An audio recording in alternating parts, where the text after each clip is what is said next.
Hello and welcome into episode 22 of Looking Up with Laird here on Sorare TV. I'm Andrew Laird. You can find me as Lairdinho on Sorare. Joined once again by Harry Trades. Missed it. Harry Trades, Sam Tighe. I even looked and thought about it and still messed it up. Gentlemen, good to talk to you again. We are back for another week to add 4 more names to our Sorare Data watch list, one of which reminded me of an extremely painful trade that I made years ago. So I will thank Mr. Trades for that one.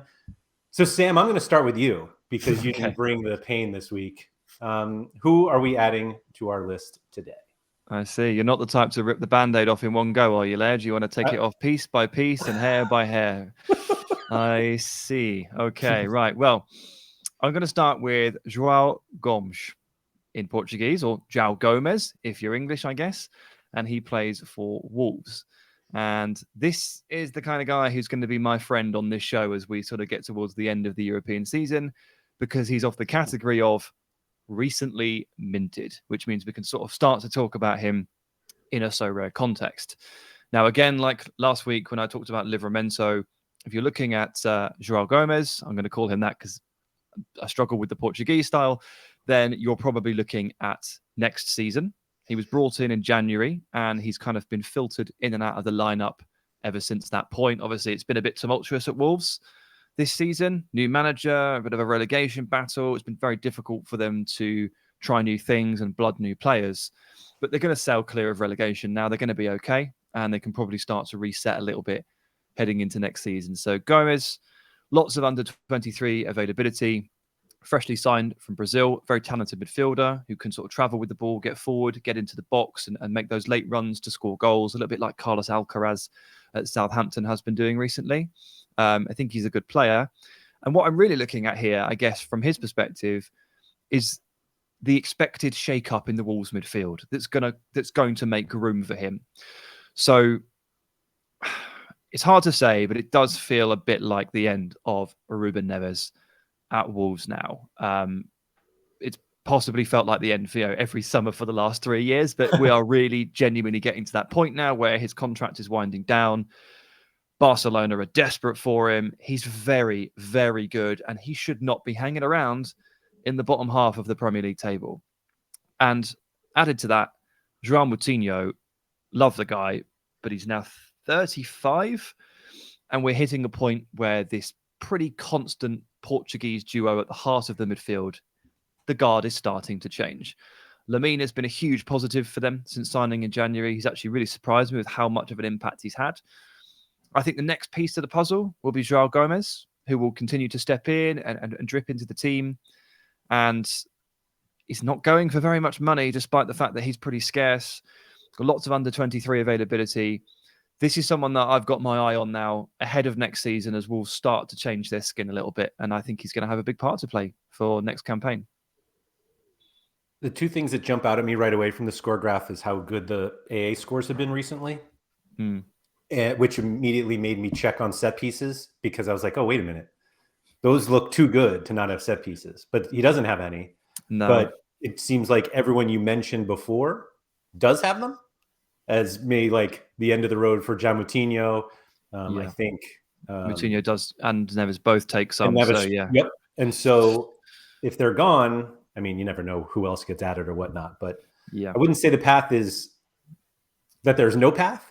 I look back, he did take 1 corner against Chelsea in their huge. Match. That's massive.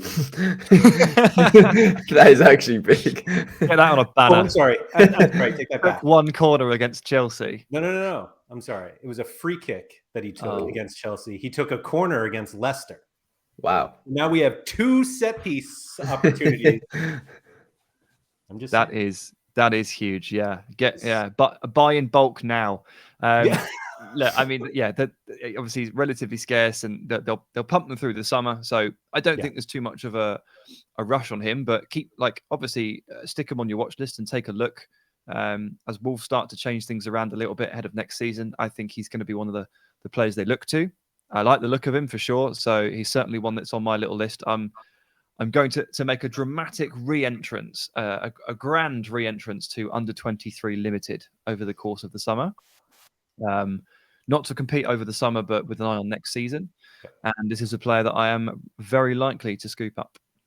Who did they sign him from, Sam? Sorry to.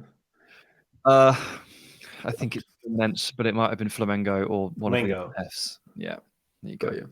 These are his Flamengo scores. I'll ask my I I've got apologize. a really good friend who's a Flamengo fan, so I'm gonna ask him about him. I apologize to all the Brazilians. I just get all the Fs mixed up, unfortunately. I mean, he had some pretty decent scores back then, especially considering how young he was. Given that he's still pretty young, and this was, I guess that was only last winter now. Yeah. But I must say, the card is good looking, but man, this pose would have been really fun to have on a card. I know. Why haven't? Yeah, that's so annoying they haven't got that on the card. I wonder if they did it because he's kind of covering up the Astro Pay there. Yeah, maybe. And yeah, it's weird that he's obviously this fresh in terms of mints, and he actually has two pictures. Yeah. I mean, there are players on this platform that have been here forever, and they don't ever.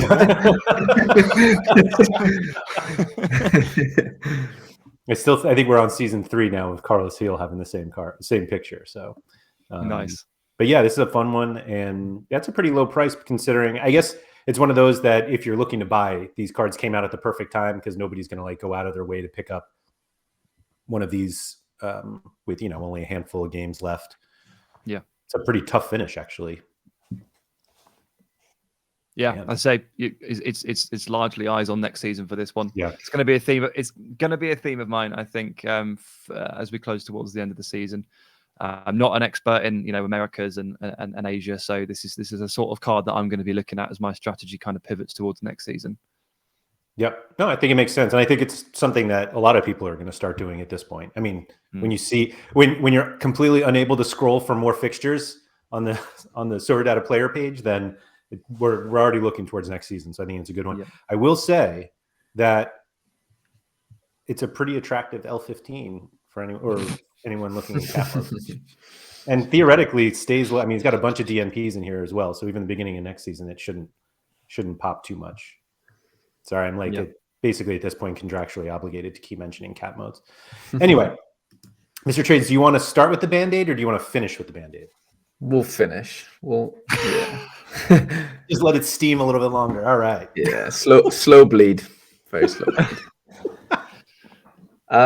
So I mean, the trend for me over the last couple of weeks has been, MLS midfielders, and I will be presenting one of those to you today. But I've mixed it up a little bit. I've gone into the J League for once. I don't think I've done that for a long time, to be fair. And we're going with Kuryu Matsuki.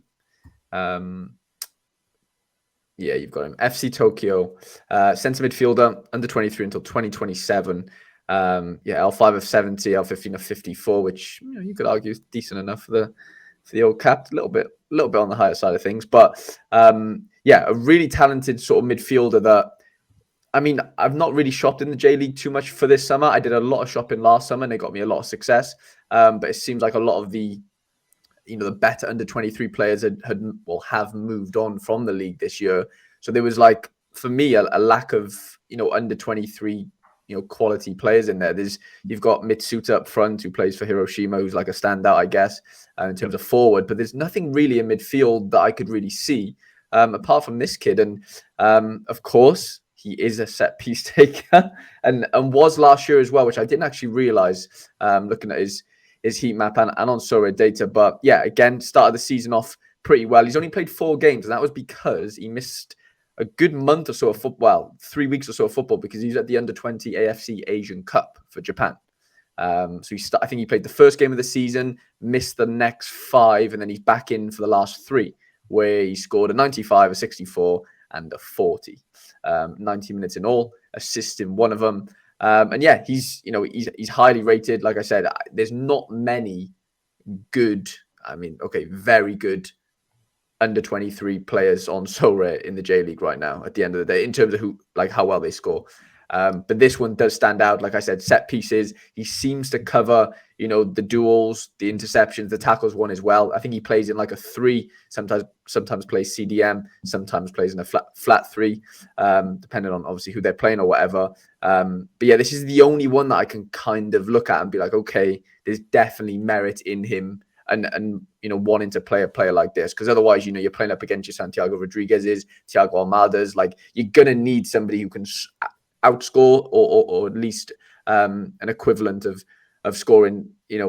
But there's just not many in the J League, and I think this is probably right now the only one that I can think of in terms of midfielders. So yeah, here he is.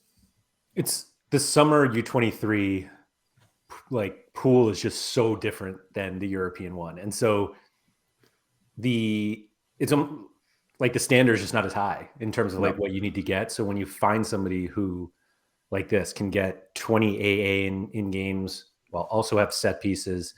I didn't even look at what his price was. That's still, wow. 3-day average of 150, £22 floor on the limited.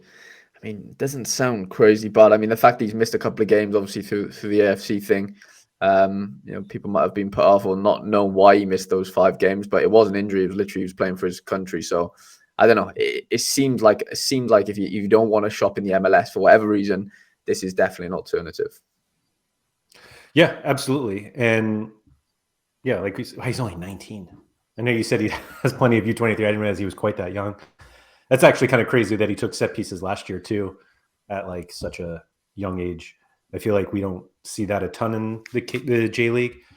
You were listing through all the guys, and I was just waiting for you to bring up Ryotaro Araki, who R.I.P. Yeah, I just got rid of mine actually. I still have my finally.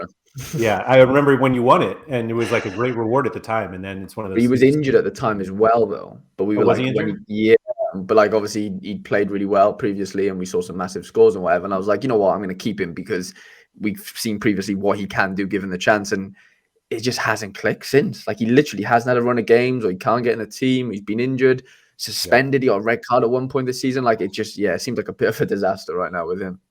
I think he played 6 minutes in that game. He came on late and got a red card. It was a handball off the line, I think. It was actually,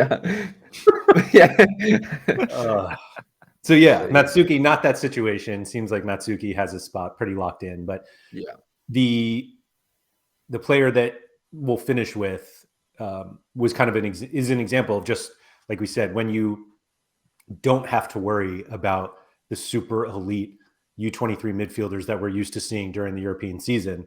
All of a sudden it's like, oh, where am I going to get my points? And they're just not that many truly dominant midfielders.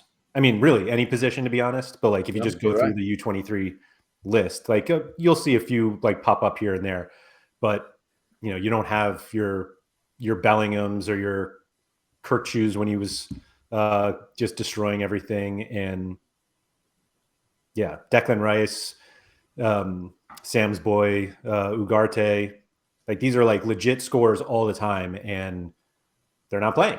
And so that's why people like Aiden Morris and stuff like that. But that's where we start to get to the list if you want to keep playing U23s in the summer. So I like that shout, Harry. Definitely good one. Sam, who you got next? Yeah, change of pace from the players we've talked about already. We've talked about 2 prospects so far. I'm going to go to the other end of the age spectrum, and I'm going to present Ilkay Gundogan. And I think this is just a very interesting conversation to have. I didn't actually expect myself to be sat here talking about him, but in terms of how to justify that this player is looking up, I literally don't think I've ever seen Ilkay Gundogan play football this well in my entire life and his entire career. He is absolutely outstanding at the moment. And obviously City are outstanding. So, rising tide there, kind of lifting all the boats. And I think over the course of, I don't know, let's call it 2 months. Let's say City have been in outrageous form for the last 2 months. I feel like we've seen little runs on quite a lot of their players. Obviously, this is now possible because we have the Premier League license, but there's been a run on John Stones because he's been playing this hybrid role. There's been a bit of a run on Ruben Dias. Now he's back to fitness. Nathan Ake was the flavour of the week when he scored 1 billion points and everybody bought him. Grealish obviously has gone up, and Kevin De Bruyne is back. Rodri, Haaland, they're absolute world beaters all the time. And then there's Gundogan, who I think is playing as well as any of them, possibly better. I think he's playing at least as well as Kevin De Bruyne. He's scoring well on Sorare, and he's obviously comparatively much cheaper. Now, his contract is coming up with Manchester City, and we don't know what his next step is. But if the logic is he's literally never looked better, then I'm not too worried about what his next destination genuinely is. If it's Barcelona on a free, that has to be good news. If it's a retention at Manchester City, that's exceptional. Like, you watch what this man is doing on the pitch right now, like the reverse passes, the no-look stuff, like it's just remarkable, absolutely remarkable what he is capable of doing. And like sometimes it's quite nice to have a player that you're really excited to watch in real life because you really appreciate what they're putting down. And Gundogan right now is running, I think, pretty cheap compared to what his actual playing level is right now. I do think that there's like a negative. It's not like a negative feeling towards him, but when you're not Kevin De Bruyne or Rodri or Haaland or Mahrez or Gray, you just like think of all of these very exciting players that play for Man City, and then there are so many of them, and then you're like, oh yeah, and Gundogan's there too, but he's also probably playing more than almost all of them, except maybe Rodri and Haaland. Like, yeah, De Bruyne other than Rodri, yeah, right. De Bruyne's price or a score graph is filled with DNPs or subs because they like to rest him, and all of them end up getting rotated. Foden, Bernard. I mean, like, obviously we know there's a super team. He came on a Wednesday night, but that was the first time I'd seen him for a month. Right, right. And so there's just, like you said, rising tide. But like if he's there, it's gonna keep happening. And do you have any, like, are the most relevant rumors that he's going to resign, or I think I don't really follow it myself. Yeah, I mean, I think it's become, from what I can tell, it's become more likely that he re-signs with Manchester City than maybe it was a couple of months ago. It's been a bit of a funny season in that regard. I mean, it actually wasn't that long ago. It was earlier this season that Gundogan basically called out the entire team and gave a bit of a strange interview after a game, and he said that like something's not right at Manchester City. This was, I think, about in January or something, or whatever it was. And in the space of the 2 to 3 months that has followed, they've just beaten everybody that they've come across, and they've done it in brutal fashion. And he has been so good and so important to the rhythm of the team. So look, I mean, he's a European player. He's only got so many games left, but he obviously does have the 2 against Real Madrid and then potentially a Champions League final, which is nice. I don't think he's ever been more important to Manchester City than he feels right now. And I think the reason that he tends to get overlooked a little bit there, as you say, like, we sort of focus on the others, is that he's had to play a variety of different roles for Manchester City over the years. And we're really not that far away from the Champions League final they lost against Chelsea in 2021, where he actually played as the deepest midfielder in a 3. He played as the 6, and they benched Rodri. So he's now playing a completely different position. He's basically playing as a number 10. But in the time between, he's also filled in as a box-to-box number 8. And when someone is so good at so many things, we do sometimes become a little guilty of overlooking their overall quality, because he doesn't have the defined role that De Bruyne does and the highlights of Grealish. He sort of does everything else. And, the scores, he's not tending to hit 100s, but he's extremely consistent here. And I don't know, it's kind of like a bit of the running back philosophy, but very much feels like the hot hand at Manchester City. And so I looked at the price and I thought, wow, that's not bad if you want to get involved there and play some very late midweeks, and then potentially a match week on June the 10th when only 2 European teams are playing. Yeah, no, that, I think it all makes sense. And I was just trying to show here on the valuations, at least for limited cards in Man City, that, I mean, you can see he's just very far down the list. Yeah. And of course, there's stuff baked into that. Contracts up, sure. What's the next move? 32 rather than like mid-20s. Fine. All that stuff. But as I said, like a lot of those names I read out to start with, like Rodri and De Bruyne and Haaland, but then you've got like, Diaz. I feel like they've all had their like week where everyone's rushed to buy them. But poor old Ilkay, no one's rushed to buy him, have they? He feels like an old 32 for some reason, as he's the same age as Mahrez. He's a year older than Kevin De Bruyne. Like, it's not like he's not 38. No. But maybe I'm a little more recognizing the ageism on So Rare. So anyway, because Harry keeps calling anyone over 23 a pensioner. He's really getting to us, man. I bought a pensioner last night. I'm happy about Yeah, it. he's not calling. He's 30. He's literally younger than me. Stop it. Yeah, I like that shout. And yeah, just one of those that like you can find players that are good on good teams, but this is a good player on a fantastic team. You just made me realize in saying that it's Barrios all over again, isn't it? It's the same thing that I always end up doing. Yeah. I didn't put it together until you just said it, but this is the Wilmar Barrios piece. That's a fantastic comparison that we know. Everybody looks at Zenit and they look at Malcolm and Wendell and Douglas Santos. And you're like, well, this guy also averages like 60 a game. Why don't you like him? And everyone's like, yeah, we got these other guys.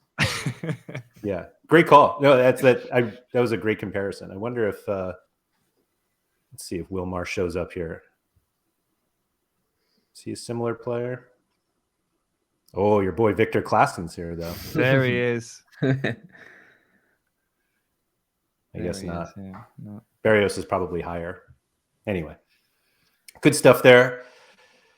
Harry, salt in the wound time. This is another one that, yeah, it feels like a bit of a like the boy that's been forgotten type of thing in the sort of summer region of things. And this, yeah, it's Pablo Ruiz, who we've all. I mean, it feels like. I mean, I say we all, but I know I used to own one. I think Laird does. Oh, I got one. You still got one, yeah. Yeah, it was.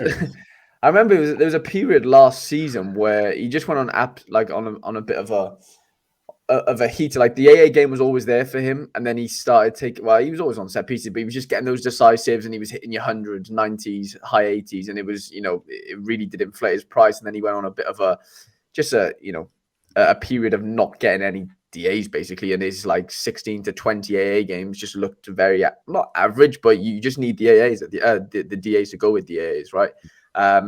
He had a few visa issues, wasn't it, Laird? I think at the beginning of this season, so he was stuck in Argentina, I believe, or wherever he's from, for a few weeks. So he missed the first 3 games. Comes back, gives away a penalty, error led to goal in the first 2. They get pumped 4-0 in both of them. And then, yeah, again, small sample size, but he's had a good 3 last games. Gets a goal against Charlotte, they win.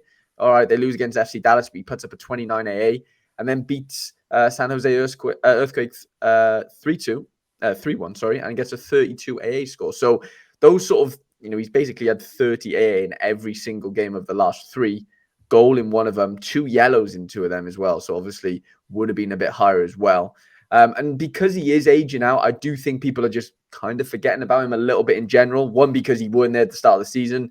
2, because he is aging out, and July 1st, 2023 will be sort of the last sort of week that you'll be able to play him in under 23s. But for the price, he's like £9 as limited. I don't know. I just think if he is going to keep producing these 30 AA games with the potential of DAs, we do know he takes set pieces with Savarino. It's like I think there's a lot of upside there for the price. Like you look at that Matsuki, yeah, he's a lot younger, but he's probably double, triple the price. Maybe if someone wants to sell him right now.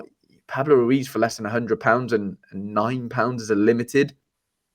That does seem pretty good to me when you're comparing it to your Almadas, who probably get to move. Santiago Rodriguez is 3, 4, 5 times the price, and there's reasons for it. Don't get me wrong, he is aging out, but you can always play him in Champ America if you want to.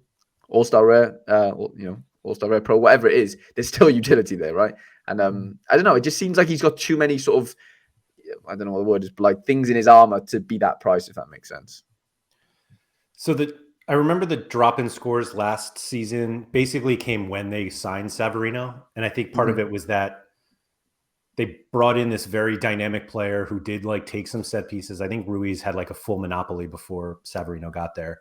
Or he had a vast majority, and then it kind of went the majority to Savarino, which obviously takes away some from Ruiz. But I think he just struggled to figure out how to play with Savarino. And Real Salt Lake really struggled. And so I think now that they have had some time to play together, he They're more kind of equally splitting the set pieces. And he is back to doing like what he does. And he's not going to be like a high decisive player despite the set pieces, but like those Savarino is really the one who'll get there. Yeah. But when you have a 20 to 35 AA, maybe the occasional decisive is better than the regular decisive. I will say though that these two first games with his error led to goal and the conceded penalty, like he still had almost 20 AA in both games. So it's not like he didn't do anything. So it's mostly like it's a lot of defensive stats and attacking stats. So you're not just long balls, isn't it? Also, that one against the Crew, I think it's the Crew. Didn't they just play like all the reserves for no reason? I actually don't know what happened there, but I remember the team coming out and they put a 17-year-old in goal and good call. Yeah, and it was this game didn't actually happen. Don't worry about this one. Like, this was not a real football match. Was that his Morris's 95 didn't count? Yeah, I don't know why. No, it didn't. Unfortunately, Harry, we had to take that off you. Was this? It was really weird. Yeah, I don't think it was an international break. No, because Stellar Ryan wouldn't have played. I don't remember what the circumstances were that led him to doing that, to having to play like that. But it was very weird because I'm as a Zach McMath and Jefferson Savarino owner. Obviously, I always look at the RSL lineups, and obviously, seeing McMath benched was very concerning. But he was back. He was back in one game later. RSL made a whole thing about Gavin Beavers, like, you know, academy player, like he's getting his start. He got absolutely hammered and hasn't played since. Yeah, no, I think it's all good. They'll be fine as long as everybody plays. And you can just see from these scores that like you're going to get positive points from all of the different point categories. It's not like Carlos Gil where you get the attack and then defense is literally 0 and the possessions are just a few duels and passes. Yeah. Like he does a ton of work. So you'll get the double doubles, the triple doubles. And so he's just a really consistent player who all of us who have had him for a while grossly overpaid for, as you can tell by the score chart, by the price chart. But that's just what makes us love him because he cost us so much money. That's all. I apparently bought and sold, which looking back, well, let's not look back. We did that. This isn't looking back. Not this week. Right. We did that show already. I do like watching him play as well. Like he is a really good football player. Like technically amazing, great left foot. Probably lacks a little bit athletically in terms of him going to like the next level. I don't really see him really move into like a Europe or definitely not top 5 leagues from what I've seen, but technically amazing, you know, keeps the ball really well. He's got really good passing range and stuff. Like we saw that on the breakdowns, he does rake up some really good passing scores. And like you said, Savarino kind of takes over that like final third type of, decisions and, decisives and stuff. But Ruiz got an absolute rocket of a shot on him. So, don't be surprised if he's getting in and around the box, like late man runs and whatever and picking up goals that way. He and Savarino are the perfect MLS players because they're very, very good, but they're probably not good enough to get like a good move somewhere. Like Savarino went to Mineiro and came back, and he was dreadful at Mineiro. And so it's one of those that like if they can just stay, they'll crush. Yeah, Ruiz is probably a little young to like give up on a European thought, but certainly for the America region, like taking it out the U23, like he's a very, very good player that, like you said, for this summer can definitely compete with the best of them in terms of All-Star or Champion America. And frankly, I mean, even during the European season, like to get these types of scores, that's the wrong Rodri, unfortunately. I was like, oh, look, Rodri's there. But I think, he's basically the MLS Frankie de Jong. Wow. There you go. I think that says more of Frankie de Jong than it does for Pablo Ruiz. Although Frankie Amaya, has Amaya been on our list? He has, right? I must have put him on there at some point. But Amaya is kind of the exact example of like with Ruiz that in the summer when they're not as many players that you have to compete with for under 23s, then he looks a lot better. Yeah, they shout out to my boy Kai Cleffish here too. I didn't see him on the list anywhere. I wanted to go back just for a quick second because, Harry, when you mentioned that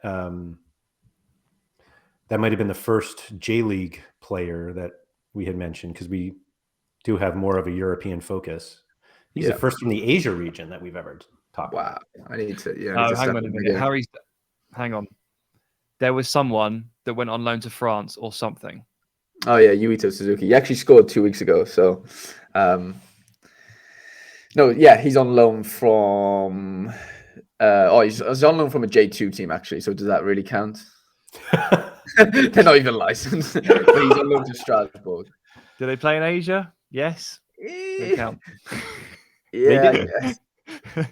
Their matches are in Asia. We will give them he was, that. he went on loan to Strasbourg, didn't he, immediately? So yeah, it's like a 0.5. But I definitely remembered someone. But he was in Europe when we talked about him. Yes, true, he was. yeah, true. All right. He's played 15 minutes of football and scored 1 goal. I'll just leave it as that. Per 90 All-Stars. Got a little. Thank you to everybody for watching. If you guys could please hit the like button on the video, subscribe to Sorare TV if you have not already done so. As a reminder, you can subscribe to this watch list on Sorare Data if you just hit the heart icon there, and if you just search Looking Up with Laird on the My Watch List feature, all there. Everything that we put on that list, it gets added as we record these videos. And so if you are subscribed to this, subscribe to the watch list, you will see these names before everyone sees the video. Just a little tip there. That's all. But gentlemen, thank you very much. And we'll be back next week with 4 more names for our watch list. Thanks, guys. Thank you.